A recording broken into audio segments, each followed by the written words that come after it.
യമുന നദിയുടെ തീരത്ത് തിളങ്ങി നിൽക്കുന്ന ആ താജ്മഹലും ആഗ്ര കോട്ടയും ആരാണ് ഈ ഇന്ത്യക്ക് സമ്മാനിച്ചത്? ബഹുമാനപ്പെട്ട ഷാജഹാൻ ചക്രവർത്തി ഇന്ത്യ രാജ്യത്തിന് സമ്മാനിച്ചതാണ്. ലോകത്തെ 7 അത്ഭുതങ്ങളുടെ അത്ഭുതമല്ലേ? ഭാരതീയ നിർമ്മാണ പ്രവർത്തനത്തിൽ ഏറ്റവും വലിയ മുത്തായ, ഏറ്റവും വലിയ സ്ഥാനമുള്ള ആ താജ്മഹൽ ഇന്ത്യ രാജ്യക്ക് സമ്മാനിച്ചത് മുസ്ലിമാണ്. ഇന്ത്യയുടെ ഭരണാധികാരികളായിരുന്നു അവർ.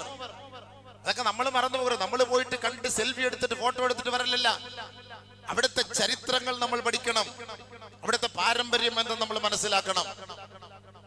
അതേപോലെ 1192 കുത്തുബ് മിനാർ 399 പടികളുണ്ട്.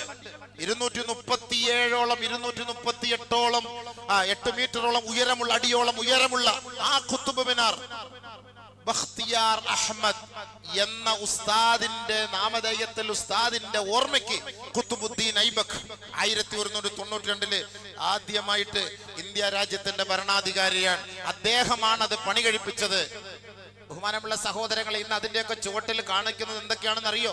അതിലൊക്കെ കൊത്തിവച്ചിരിക്കുന്ന ഓരോ ലേഖനങ്ങൾ, ഉല്ലേഖനങ്ങൾ, അതൊക്കെ ഒന്ന് പഠിക്കുക, ചിന്തിക്കുക, മനസ്സിലാക്കുക.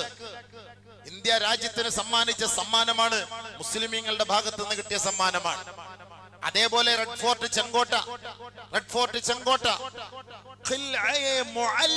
എന്നാണ് അതിന് അറബിയിൽ, ഉറുദുവിൽ പോലും പറയുന്നത്. ജന്നത്തുൽ മുഅല്ല എന്ന് പറയുന്ന പോലെ മുഅല്ല എന്നാണ് പറയുന്നത്.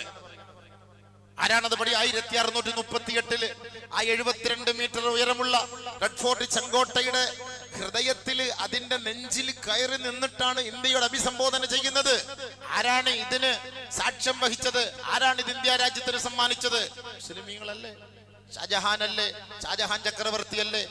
ദീവാനെ ആം എന്ന് പറയുന്ന മയൂര സിംഹാസനം ആര് ഇന്ത്യ രാജ്യത്തിനാണ് സമ്മാനിച്ചത്? രത്നങ്ങളാലും സ്വർണങ്ങളാലും ഉണ്ടാക്കപ്പെട്ട ആ മയൂര സിംഹാസനം ദീവാനെ ആം എന്നാണ് അതിനറിയപ്പെടുന്നത്. അതാരാണ് ഇന്ത്യ രാജ്യത്തിന് സമ്മാനിച്ചത്? മുസൽമാനല്ലേ?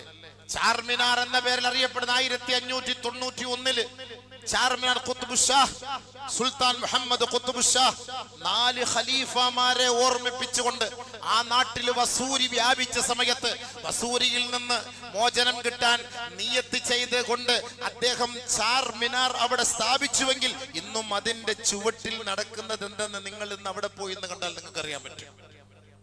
ആരാ അതൊക്കെ സമ്മാനിച്ചത്? ബഹുമാനമുള്ള സഹോദരങ്ങളെ, 1731 ഹൈദർ അലി ലാൽബാഗ് ഉണ്ടാക്കി വെച്ചെങ്കിൽ ആ ലാൽബാഗ് പൂങ്കാവൻ എന്ന് ബാംഗ്ലൂരൊക്കെ പോകുന്നവർ കാണാമല്ലോ.